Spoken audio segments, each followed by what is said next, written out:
This conference will now be recorded. I thought it was really funny. But we were talking about the weather. No rain yesterday, no rain scheduled for today. And Tree comes walking up about that same time. She goes, "Don't you say that four-letter word." Thought that was cute. And then Mark reminded me the drought we had in 2011 and how hot it was. And we were trying to remember how many days we had in a row over 100 degrees. It was a record. Anybody remember? You get free breakfast if you know it. I don't know either. You could have guessed and got it. It's like 62 or something like that. But anyway, and then Gabe's sitting there, and I look at Gabe and I think, Gabe, you probably telling us to just be quiet because being from New Mexico, he knows what no rain's all about. So he said when they mow their yard, they just move the gravel.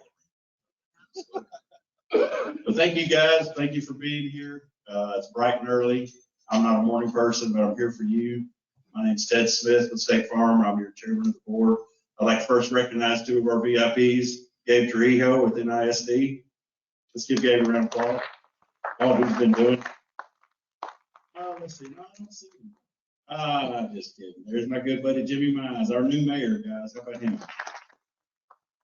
Jimmy spoke at Rotary yesterday and did a fantastic job. That might have been his very first public speaking engagement as mayor. So really excited what these guys are doing together, working with Mario, working with Dr. Gordon. There's a very, very good cohesiveness right now with our leadership, and I can't be more proud to be in Nacogdoches. So with that, we're going to call up the illustrious Gary Lee Ashcraft, and he's going to give us an invocation.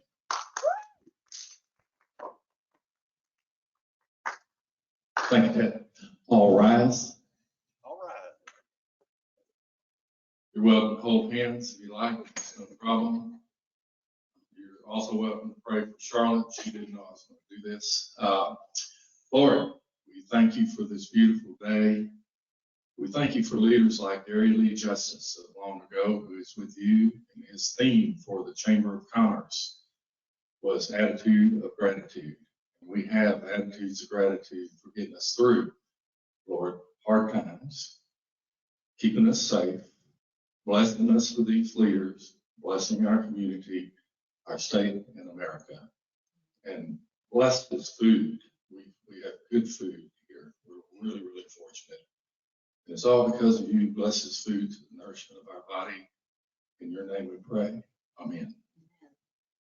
Thank you like that. We need some blessings from Gary Lee, don't we? Okay, well at this time we're gonna turn it over to Wayne Mitchell. He's going to tell us a little bit about the chamber and some announcements. And as we're coming out of this pandemic, we're starting to see more and more faces. Our Live After Fives are growing in attendance. All of our events are increasing, and we certainly appreciate you guys and everything you do. So enjoy the show. I think Dr. Ryan Head's going to do a fantastic job. Controversial topic. Y'all be sure and ask really, really hard questions, okay? Let's see him dance a little bit.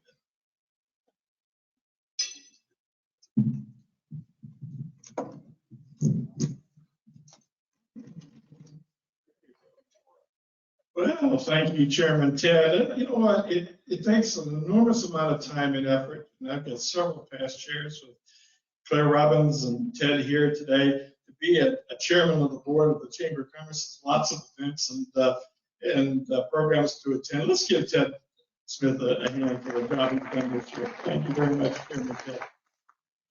It is a pleasure to welcome you folks here this morning to hear this very interesting presentation. I do want to let you know there are a few events on the horizon. We will on June 8th. We're moving to every other week on our Nacogdoches Chamber Stakeholder Conference calls. On June 8th, we will have our next one at 10 a.m. We'll have a ribbon cutting at the Nacogdoches ISD Transportation Center, which will be at 10:30 on June 10th. We hope, if you haven't seen that facility, I drive by it every day. I'm just really excited about getting an opportunity to have a tour. If you haven't seen that beautiful new facility with all those buses staged out there and everything else, this is a wonderful opportunity to get familiar with it. So I really encourage that. I also want to let you know that on June 11th, we're going to have the Blueberry Concert in the park, presented by Rex Perry. If you haven't attended one of those, this would be the year to come. They've got some outstanding talent lined up. Scott Waller and Angela Wiedehofer put together a heck of a program, and their committee, and we hope you'll join us for that. And then on Saturday, June 12th, guess what? The Texas Blueberry Festival will take place, 31st annual one, sponsored by our good friends at Tipton Ford. Let me tell you something. We've got over 200, I guess, we're close to 250 vendor spaces allocated, and over 200 booths that'll line Main Street and other parts of the town. We might be going all the way down to Walmart on North Street with booths, the way things have been going. But all kidding aside, we've got an enormous amount of talent that's going to be presenting there. And it's going to be just a fun day from 8 o'clock in the 8 o'clock to 4 o'clock in the afternoon on June 12th.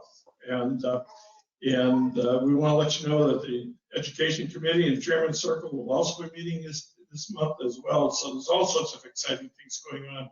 Also want to welcome our new members. And I apologize for the length of this. No, I don't. We're really excited about this.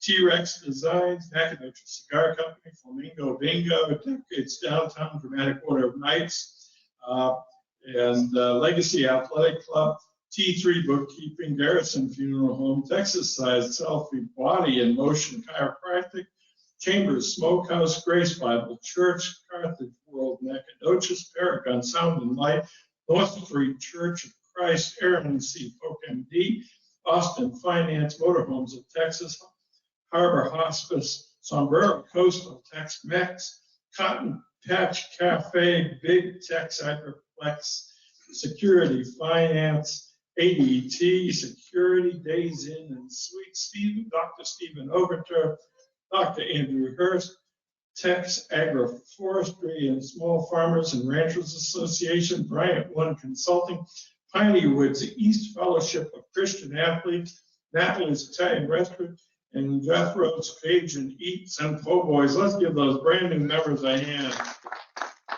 That's the lifeblood of the Chamber of Commerce is our membership, and we're really excited about having all those new folks. It is my pleasure to introduce our featured speaker this morning. I was a little concerned about the introduction, me introducing the introduction, because frankly, since I've been here, I've noticed that we look so much alike we could be twins. I'm snickering. All kidding aside, Dr. Ryan Head was born and raised in Charleston, South Carolina, one of my favorite cities in America. One of my great thrills was to go every year to the College of Charleston to do a program for the U.S. Chamber of Commerce. That's a great city if you haven't had an opportunity to visit. After an undergraduate education at the Citadel, he earned his medical degree at Ross University Medical School. He completed his pediatric residency at the University of Mississippi Medical Center, UMMC, in Jackson, Mississippi. Since graduating from residency in 2012, he has been on the faculty of UMMC and LSU in Shreveport, Louisiana. He and his wife, Dr. Rachel Head, moved to her hometown here in Nacogdoches in July 2014 and welcomed their first child later that year. Dr. Head owns Head's Pediatrics, which opened to the public on June 1st, 2015. And by September 5th, 2017, we've grown enough to open a second location. Ladies and gentlemen, would you welcome our speaker this morning, Dr. Ryan Head.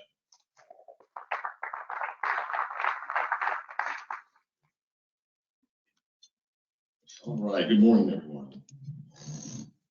Let's see if this works. No, I can't do this talk anymore, sorry. No, but I appreciate you allowing me to come here and talk today about a completely innocuous topic that no one will ever find controversial and probably have no. There we go. So we all know that we've been dealing with this virus, right? That's news to no one, okay? So I was asked to talk about about this vaccine that is now, the Pfizer one specifically, has been approved for children 12 and older. Okay? Before it was 18 and older, now they've got approval from 12 to 17. What I would like to do first is just kind of back up and talk a little bit about what vaccines are, how we use them, how this one's different, and how we use that moving forward.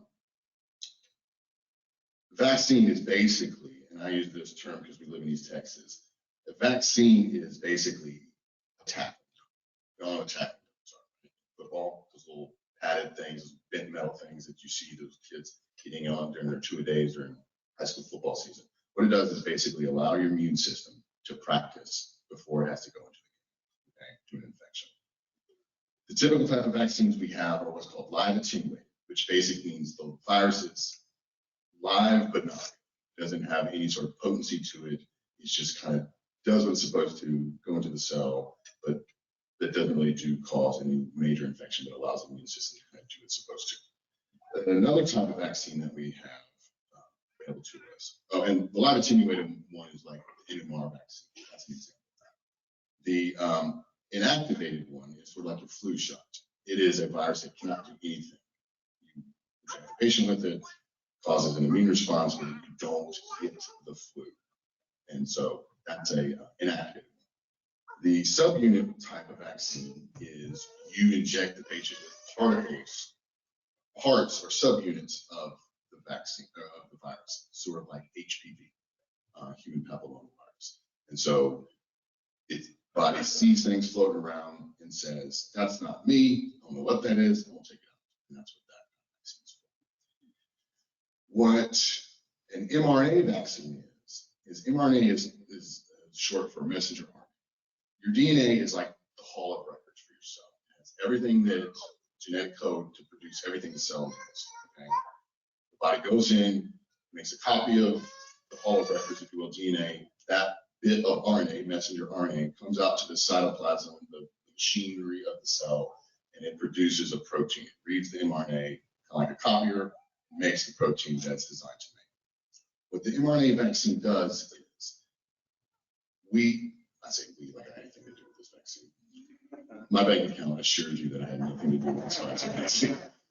But what this vaccine does is we as a medical community have injected into adenovirus, which they call a cold virus. We removed the adenovirus genetic material, inserted the mRNA that codes for a protein that the cold virus makes, the spike protein, as I'm sure you've probably heard.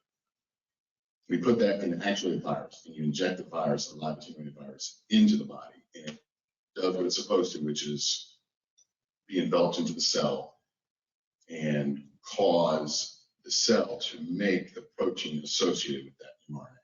So you basically trick the cell, which is what all viruses do. All viruses basically hijack the machinery of the cell. Okay? Viruses are nothing more than genetic code wrapped in fat and protein. That's it. They have no machinery, they have no way of copying itself. It depends on the machinery within the cell to do that.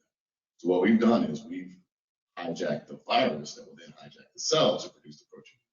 So the mRNA goes into the cell, the cell machinery makes the protein, a spike protein, that then is presented on the cell surface.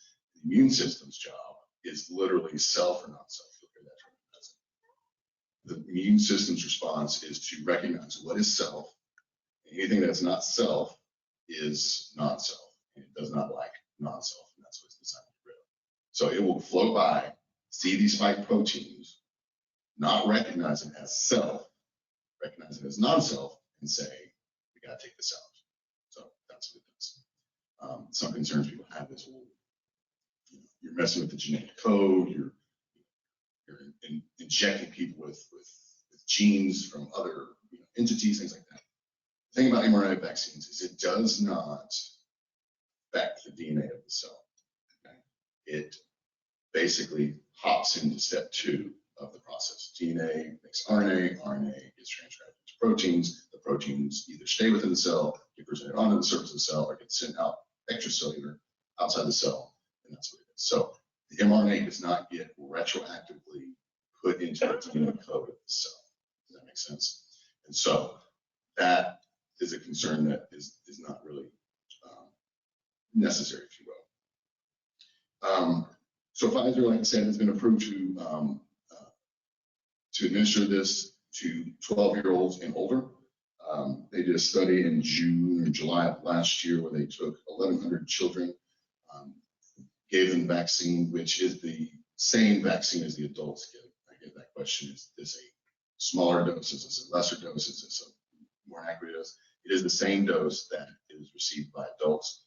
and they gave 1,100 children, so 2,200 basically children total. Half got the vaccine, half did not receive the vaccine. They received the placebo effect, an inert injection.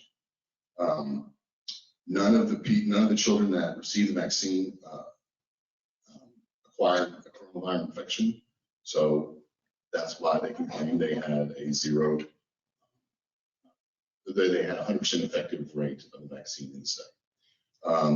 The children that received the placebo, 16 of those did contract coronavirus infection. So that's the data that we're working. The other thing to consider is 12-year-olds and older account for 87% of the population. In other words, everyone 12 and older is about 87% of the population. That is important because of what we know as herd immunity. Okay, you hear that a lot. And people say, well, what exactly is herd immunity? Herd immunity is the virus can't get a foothold into the community because most of the people it bumps into are resistant to it. Okay? It'd sort of be the same concept of if you just ripped up your lawn and planted thick grass from one corner of your yard to the other, and you then you sprinkled a bit of dandelion seeds out. If the grass is thick and robust and hardy, that dandelion seed is going to have a hard time finding a place where it can set up shop and do its thing. So what herd immunity is, the thickness and the lushness, if you will, of the lawn in this analogy. Okay?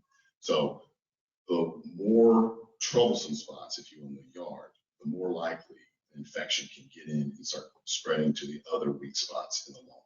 Does that make sense? And so that's essentially what herd immunity is. Now, herd immunity is not a fixed number. It depends on the virus's infectivity rate, how infectious it is, severity, things like that. So it's not 70%. It's 70%. For some viruses and infections, it's 85% in others. We don't really have any great data at this point to say what is the effective herd immunity dosage for this. As far as the kids go, and I say kids, obviously, children, pediatric patients are now currently about 22% of all new cases of the coronavirus infection as of March of this year. That is down, that is considerably up from what it was this time last year, beginning of the pandemic, which was about 3%. And so some people will see that and go, this is exactly why we need to immunize these kids. They're the ones getting the infection. And that is a reasonable sentiment. The other alternative is because, one, we have vaccinated a lot of the at-risk population. And so, sort of like what we see in meningitis, we give meningitis shots to teenagers because meningitis 20, 30 years ago was a scourge on many college campuses. What they've shown is now the one that we don't vaccinate against, meningitis B, that we do have a vaccine for currently, but is not as widely accepted, that is the #1 cause of meningitis. Well, that's because we've taken out the top 4 contenders and what was left is now #1. So that's a way to kind of look at the data. Another thing to consider is obviously opening up. People are becoming more and more face-to-face. That obviously is going to cause an increased rise. To what effect, again, depends on who you talk to. And then, of course, there's new variations of this vaccine, i.e. the virus has morphed, evolved, things like that. We don't have any evidence to show what infectivity rates are for those, or if there are any more severe cases, things like that. So the big question I'm sure everyone asks is, well, should my kid get it? I'll tell you, I don't know. And I will choose my words very carefully, which, if you know anything about me, is not usually how I operate. But the thing about this disease and this vaccine is we have to weigh unknowns against unknowns. We don't know what coronavirus does to children, adults, anybody 5 years down the line, 10 years down the line, 20 years down the line. We don't know because we don't have the data. It's not that anyone's withholding it, it's just that we don't know. We don't know what this vaccine is going to do to children. this modality of mRNA, using a cell to produce the protein we want, has been used in some special cases. This isn't a completely total new thing. It is new in the terms of the vaccine, but we do have some data to suggest the safety and efficacy of this vaccine. But up here and said, I know exactly what this does to children in 10 years, I'd be lying to you. So we just don't know. And so it's tough to say, well, what are the risks of cardiac issues, lung issues, things like that, children 10 years after this coronavirus infection? We don't know. And so that's what's hard is how do we as physicians especially, how do we educate parents as to what we don't know? There's been an ethical question that's been posed to some physicians, and they'll say, can anybody who's not a healthcare professional, has not gone through medical school, can they truly give informed consent? In other words, someone who's not a medical person, how do you understand has no understanding of anatomy, biochemistry, physics, genetics, anything like that? How can they truly be informed enough to consent to a surgery? Some people would argue, can't. You have to trust their doctor is going to do the best they can for them.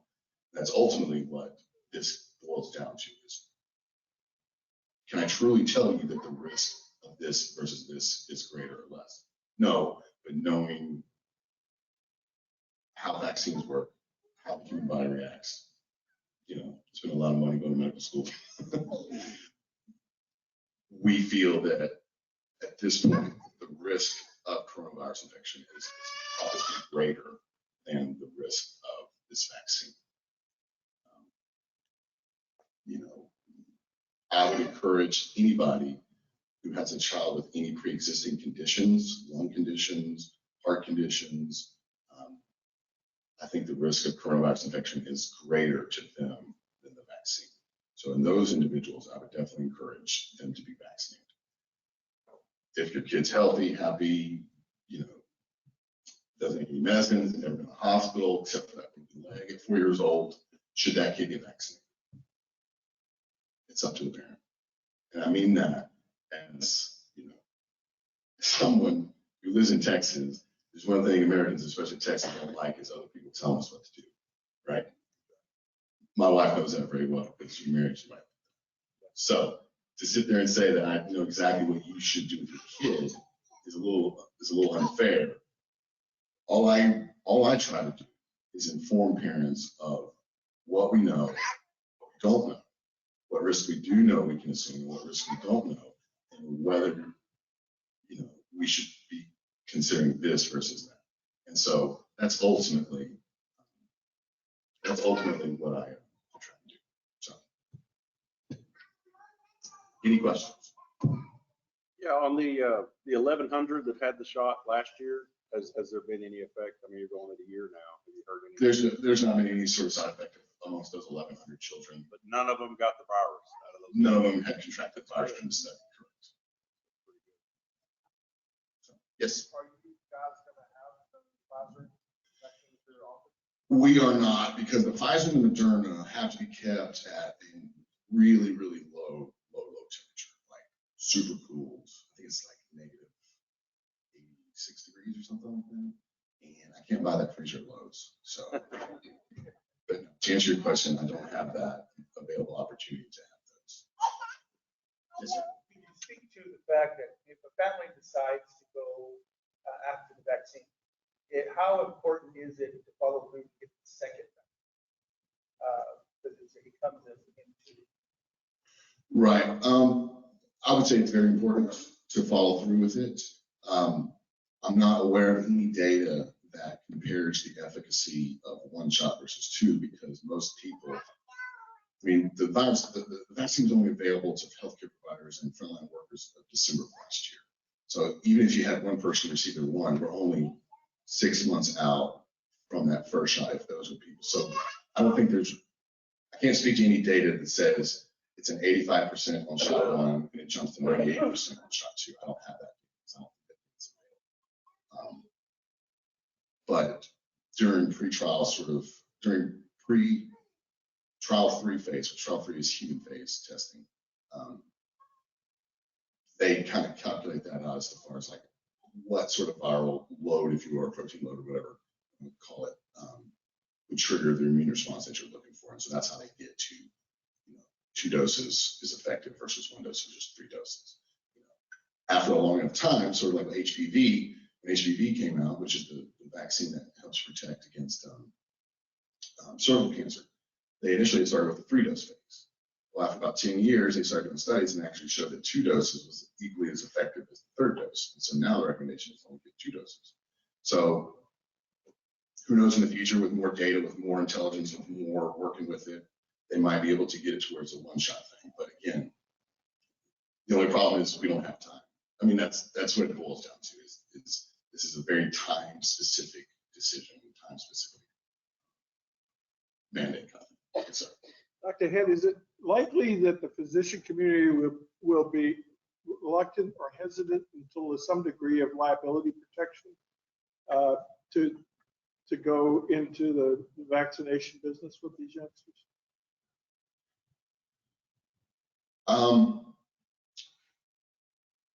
I'm speaking in very, very general broad terms.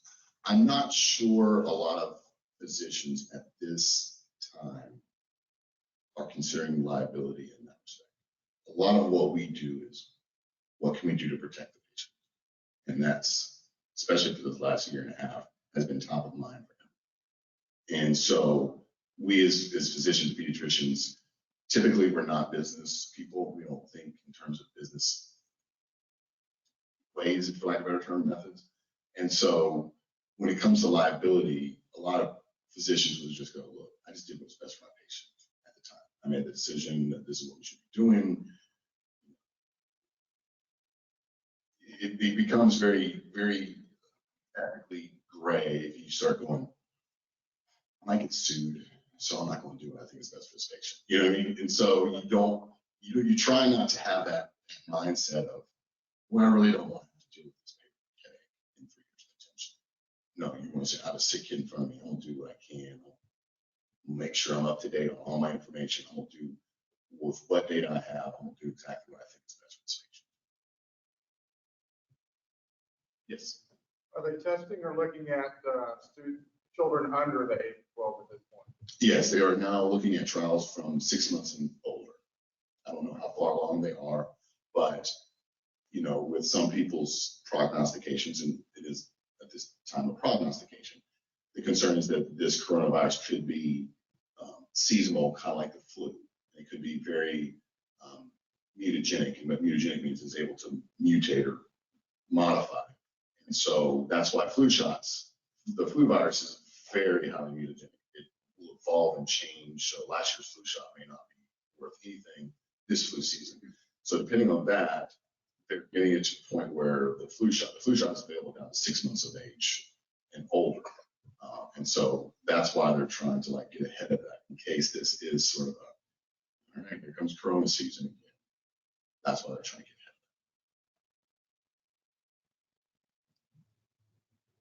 ahead of I have another question Yes. for you. Maybe too fresh, too new to have this, but I've been hearing the conversation of booster, possibly a booster down the road. Does it follow the same protocol that you were talking about in the initial creation of the vaccine, or is it somewhat diluted whenever they're talking about there's a possibility that there will be a booster down the road? So a little bit different. So a reimmunization and booster are different terms. A booster is an augmentation of a current immune response that you have. In other words, when you get a tetanus booster, it means your immune system's kind of forgetting how to take care of it, and you have now boosted its immune response. So that's why it doesn't take as much as an actual reimmunization. Whereas a flu shot is more of a reimmunization.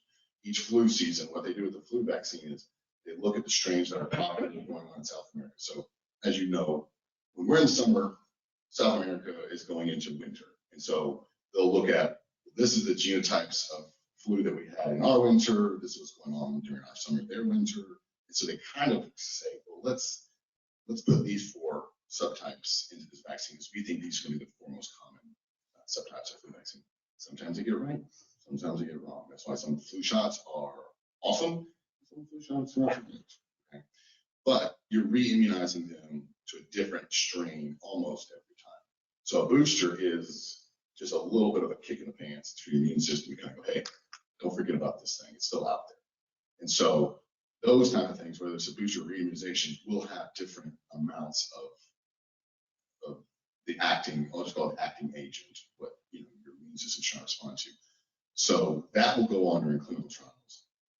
But it's also being fed by the data of what type of variants we're getting. We're getting a lot of different variants, which may mean you need to have more immunizations for different forms of the virus. Or if it's no, this vaccine can keep you immune for 2 years, 5 years, 10 years, we don't know. But you may need a booster, especially if you don't come across it. Because that's the thing too is, say tetanus, for example, because that's one most people know. Most people don't come across tetanus. Most people are not stepping on the whole adage of rusty nail. Really, it's not in the nail. It's actually the glue of your shoe. It's an anaerobic, which means it can't live in the presence of oxygen. It lives in the glue of the shoe, and you puncture and you push it all the way up into the foot. There's no oxygen. It sets up shop with tetanus. Okay? You and I, we don't know, don't come across it. So our immune system kind of starts forgetting how to deal with that tackling dummy. And so you kind of need to go, no, you're that tackling dummy. Practice again here. Make sure you're on top of your game. So to answer your question is, it depends on the variation of the virus. It depends on the immune response, how long the immune response lasts to the current vaccination. All those factors come into play. Did I see a hand over here? Nope. All right. Thank you, Dr. Ed.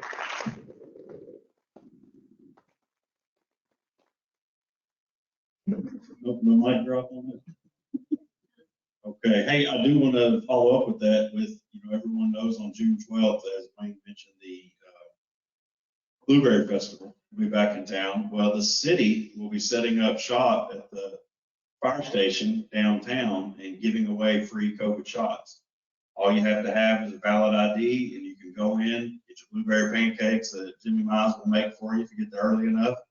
Go get your shot, and then let's practice that herd immunity while we're walking around 20,000 people. Okay, at this time, we're going to do a cash drawing. Yes, sir. Just an update, just to make sure we have just so the folks will know, we have the second vaccine that has been offered for an opportunity for kids that are 12 or older that took the first vaccine is on Friday. June 8th. June 8th. 8th will be the Second dose. And where is this? At Nacogdoches High School. There you go. And then we do have Saturday that's scheduled. That's on Saturday, June 5th. DSHS and Aurora Concepts are kind of coming together and they're offering a vaccine clinic. It's open to anyone, not just students of NISD. Anyone 12 and up is allowed to go to that, and it will be posted on our website. There you go. Go to the website. NACISD providing a valuable service. Thank you, Gabe. Appreciate that. Thank you, Kelly. Okay, at this time, this is the $50 attendance drawing for Commercial Bank of Texas. Come on, guys. One of y'all. Here we go. And this is someone that is in the room. World at Weekend Eve. This is a good time to get 50 bucks. Okay, Carlos with Commercial Bank. Who's the winner, Carlos? Carlo Neal. She's sitting at the CBTX table. Must have just signed a new big loan. Hey, interest rates are low, we're gonna take advantage of it. All right. Now, when you, Axie and Rhodey, we got Jennifer and Yeah. Derek. Come on, guys, this is $250. Must be present to win. Name must be on there the way you spell it. I always say spell it. Is it weird to spell it? Yes, you must spell it correctly.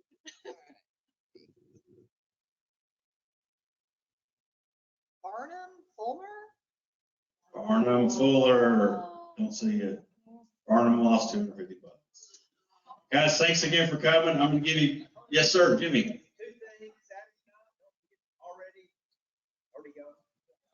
Oh, yeah, Eagles tribute, yeah. Festival Park. 8 o'clock. And then also, an upcoming thing that I really want your participation, we're gonna have two public forums, one on June 7th at Commercial Bank Community Room, one on June 8th at the Recreation Center concerning these studies that we want to do about the development of downtown and then the bigger master plan for our whole community. So So please consider coming to those 6 o'clock for both of them, June the 7th at Commercial Bank and June 8th at the rec. There you go. Open to the public forum. You can get a lot of knowledge about everything going on. Thank you, Jimmy. And from an insurance standpoint, guys, I want to tell you real quick, something we've seen increase lately are the amount of accidents and claims. They obviously dipped down for COVID, but the rate of increasing is much higher than the rate of decreasing last year. And I'm not talking about fender benders or bumping into your garage as you're pulling in, but we are seeing some catastrophic accidents. So guys, please, please, please put the cell phone down. Don't eat a cheeseburger. Just drive, get where you're going, and be safe. So with that, have a great Memorial Day weekend. No rain today, right? But maybe coming back tomorrow and Saturday. Gabe, good luck on y'all's graduation tomorrow. And y'all are adjourned. Thank you, guys.